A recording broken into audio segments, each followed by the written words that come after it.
Everyone wants to know the next marketing hack, how to get more leads, the next whiz-bang idea that is going to get their business to the next level. When it comes to home services, the reality is it's usually pretty boring in terms of what you need to do to be able to grow your business. And it usually comes down to creating an amazing team. And it's very hard to create an amazing team when there's a constantly a revolving door of employees leaving your business. Managers don't stay, great technicians don't stay, and one of the best tools to ensure you actually keep your team and maintain them and retain them is one-on-one meetings. And yes, that's boring, and we've heard it 1,000 times before.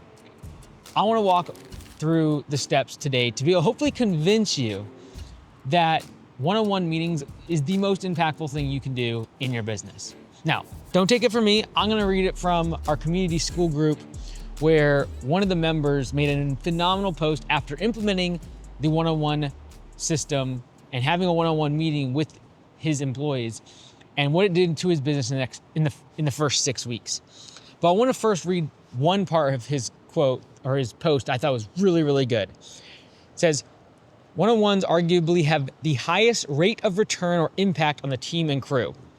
Look, these first few one-on-ones might feel a little weird or awkward, but they are incredibly important. Think of it like a relationship. When you're trying to win someone over and get them to date you, you put in 100% effort. You do the grand gestures, you dress up, you listen intently, you constantly show up. That's the job interview. But once you get the girl and the relationship becomes official, a lot of people make the mistake of stopping all the things they did to win her over in the first place. They stop dating. They take the relationship for granted. These one-on-ones are us continuing to date our team. Now, let's be clear, every HR team in the world doesn't like this line, and that is date your team. But the concept is true. All of us spend so much time finding great people, but very little time retaining them. And a lot of us conceptually know that people leave because of bad managers. We have heard that before, but we're not willing to do the work and get through the awkward phase of having a one-on-one meeting where you sit down, knee to knee with someone, and you're talking to them. Now, couple hacks. This is awkward. Talking to someone toe to toe, knee to knee, belly to belly about their performance and personal stuff in their life can be a little awkward. It's awkward me making this video and talking to this random wall over here. One way to break this up is to stop sitting down and take your team for a walk. And so around the shop, down the street, if this is really hard for you to be able to do a one-on-one meeting, a great hack is start walking with the person, all right? So if you're walking with someone, guess what they're doing? You're shoulder to shoulder and you're able to look away and it's not as awkward. Whereas if I'm belly to belly talking to someone and I'm sitting down, that can be intimidating for them and it can be awkward for you. By walking and talking like this, I can be looking away. There's not 100% fixed gaze on them. So that's the first hack, is do your one-on-one meetings while you're walking if you're not yet comfortable. Now, that being said, sitting down is a universal sign of doing business. When you go to sign documents, when you go to do an important meeting, you have a boardroom, people sit down. Again, this is Western culture we're talking about here. I believe that sitting down in the long run, you're gonna get more accomplished. You're probably going to have better note-taking. You're probably going to be able to document things better by having a computer, being able to take some notes, etc., or at least recording it. That being said, I would rather you do a one-on-one meeting walking than do no meeting at all because it feels awkward or it feels strange or it feels different.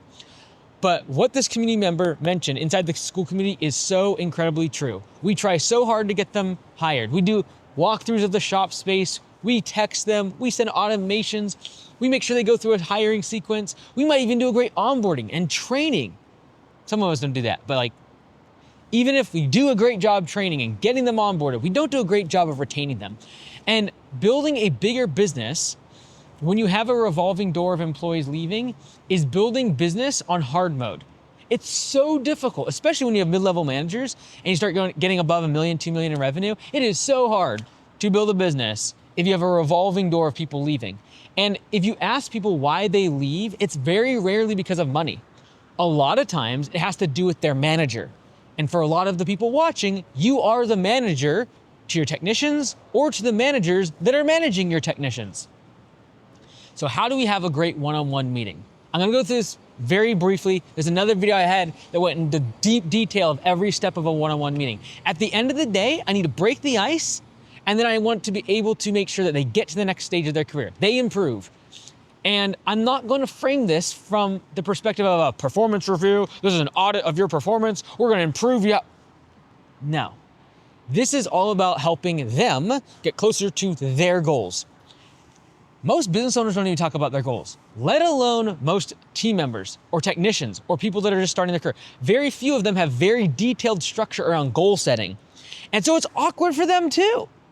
So, okay, you're awkward because you don't really want to have a discussion about someone's performance. They're awkward because they've never even talked about their goals. They've never even thought about their goals. So this is why most people don't do one-on-ones, because it's awkward for everybody. So what can we do to make sure that is alleviated, that is reduced? First off, I'm trying to break the ice, okay? Whether you're walking shoulder to shoulder or whether you're sitting down belly to belly across a table. Ideally, I'm not 90 degrees with them. If you're gonna sit down near someone, do a 45-degree angle at least. Less confrontational. If I'm like this, all right, what are we doing today? You need to improve at this. This is confrontational typically, shoulder to shoulder. All right, I'm gonna flip it 45 degrees and now I can have a conversation with you and you don't feel as intimidated.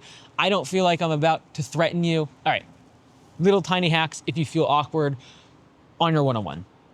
When I open up, I am not jumping into your efficiency scores. And I'm not talking about how you do a horrible job and you're making mistakes. I'm not talking about that. I'm gonna talk about the things that you care about to break the ice. So first off, I'm going to be asking, what's a win recently in your personal life? What's a win in your professional life, so at work? And then also, like, what's a low? Like, what's going not so great personally and not so great at work? So we call this the high-low buffalo strategy, which is share a high, share a low, and then share something that you don't know about the other person. And I'm gonna do this as a manager. So I'm not just gonna be like, all right, tell me what's going well at work. Okay, tell me what's going well at home. Okay, tell me what you're struggling with at home. Tell me what you're struggling at work. That doesn't work. Do you wanna make this a conversation? This is why it feels awkward if you don't use this system, is because it's like this one-way street of like you testing them or you like marking them like a teacher. Who likes a teacher grading your performance? It's not fun. I want this to be a conversation. So high, low, low, buffalo. Meaning they're gonna share a high, I'm gonna share a high. For example, they could be like, well, I finished my first project the other day, completely solo, and it went well and the customer's super happy. That's a win for me professionally. You're like, let's go. All right, win for me. For the first time last month, we were able to break 20% profit margin. Again, I'm sharing a professional win. Okay, what about personally? What do you, I benched 225 pounds for the very first time. That's their win. For me, oh man, that's great. Actually, yesterday, for the very first time, I was able to do 7 days straight of working out in the gym. That was the first time I've ever done that. Win for myself. Okay, what about from what's the hard part? What's not going well? Okay, well, actually right now, the equipment's breaking a lot and it's extremely frustrating. It feels like all the time we're coming back to the shop. You're like, oh man, okay, heard, thank you very much. I'm taking note of that. All right, for a low for me side, on my end, honestly, our close rate's been lower and I haven't been able to close as many jobs. So I'm trying to do like upsell calls and I'm trying to follow up with people, but our close rate's lower than it usually is this time of year. So now I'm sharing a low professionally. And you do this cadence of high, low, and buffalo. And the buffalo part is sharing something with them that they don't know about you. And I'm gonna do that first. So I'm gonna say, well, one thing you might not know about me is that I actually hate drinking water. Don't worry, that's not true. I hate drinking water. I can drink sparkling water, I can drink stevia, I can drink anything besides water. I just hate it. And that's something I'm sharing personal about myself that they might not know. And then I ask them to do the same thing. And they might share something that in their personal life means a lot to them, or something they've accomplished, or something that is kind of an idiosyncrasy or something they did in the past that no one would know about. This is the type of way to break the ice. And now what's cool is I have so many data points to be able to use with that person throughout the next month, because I'm doing these one-on-ones every single month. But now I know something that they might be struggling with in their personal life, in their professional life. I know something that they feel very proud about in their personal life and in their professional life. And I know something that I didn't know about them before. These are now 5 touch points, 5 things that I can use over the next month when they're loading up the truck, when I see them in the office. I might only see them, especially you grow a business, you might see them once a month or twice a month, just in passing at the shop. But now I can be like, hey, by the way, I know you benched 225, have you gone any higher? I can be like, hey, by the way, I did mention to the shop manager about X, Y, and Z with the equipment that's breaking. Has that improved? I wanted to check in. These little touch points are now spread out through the next month. You have direct connection, personal connection. They don't look to you as a boss overlording them. They see you taking action on the things that they mentioned.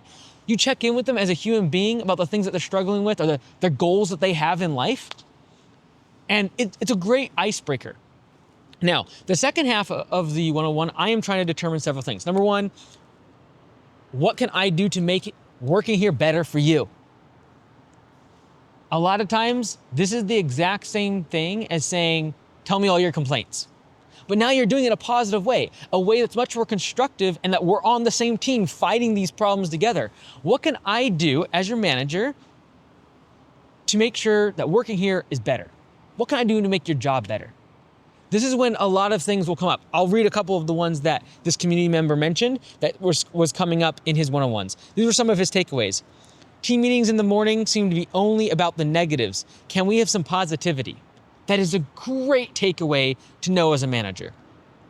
Second takeaway, or thing that crew was bottling up that came out during his one-on-ones in his first month. I don't like working with a certain person. They make me weed eat, they're on a mowing crew, everything all day long. Okay, good to know. Can we cross-train this person? Can we do some sort of system to make sure that there's you go from mower back to weed whack, going back and forth if you're on a crew? Third takeaway he had, or from the employees, I feel like you mentioned things in public that should be private and it feels disrespectful in how you say it. That is a phenomenal takeaway that I can guarantee you, if you don't create a safe place for an employee to say that, they will hardly ever give you that feedback. When was the last time you heard a technician be able to tell their direct manager, the owner of the business, that level of constructive criticism? But if you do the one-on-one in the correct fashion, and it's not I'm up here, you're down there, it's much more of a collaborative approach to making their life better and getting them closer to their goals, they'll bring these things up because you've made it safe and you're not in this combative audit type of a relationship. That's such a phenomenal takeaway. For most people, they would need to hire a communication coach, record their calls that they have with their team, and send them to someone very expensive to get that kind of feedback about the fact that you're saying things in public that should be held private. And that's a phenomenal way to then fix that problem as a manager, and then make sure I don't have team members leaving over my personality issue. The thing that I thought was just the way to communicate, and I was being blunt or I was being honest, but in reality, it's hurting my team. I didn't know that. Okay, I can adjust. All right. Number 4, you always fix things, but I wish my equipment would get fixed sooner or we had more backup equipment.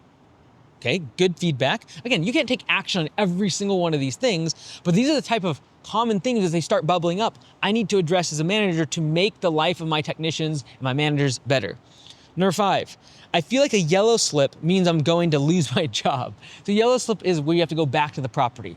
Okay, is it that I'm coming across like this is a negative thing? Or could I somehow rephrase yellow slips or callbacks as a way for us to learn to serve the customer better? Can I reframe what a yellow slip is?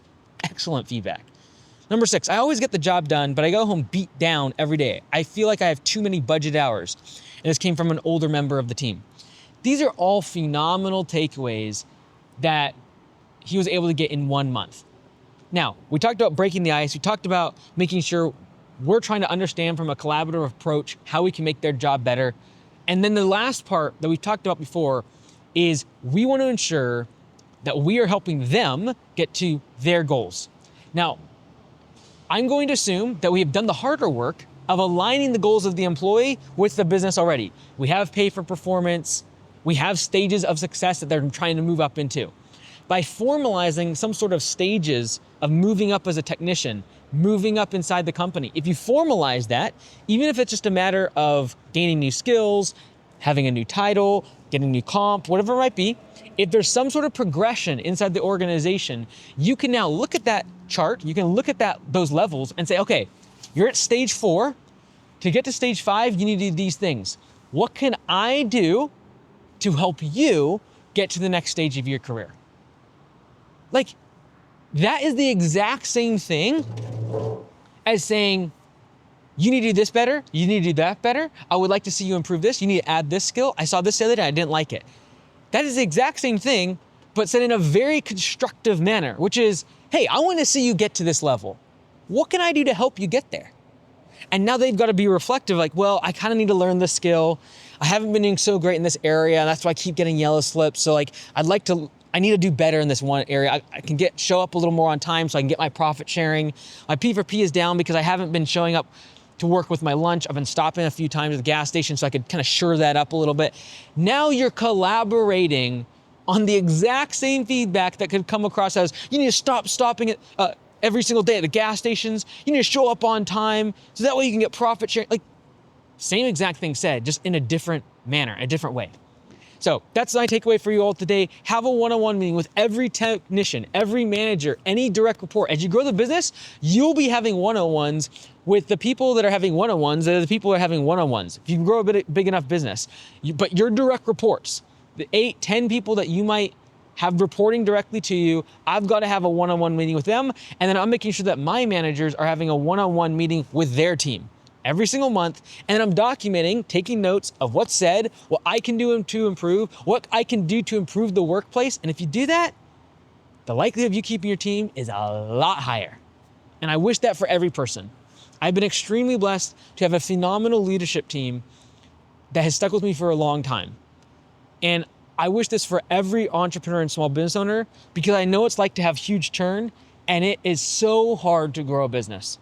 You're constantly training new people, the best ones leave, you don't know why, you're frustrated, it's hard to ever plan or make initiatives because you don't know if your team's gonna be around. You're constantly wondering if you're gonna be drawn back into a fire. I wish for every entrepreneur that they're able to keep their team. And the best way to keep your team is to care for your team. And the best way to show that you care is to have a one-on-one meeting every month.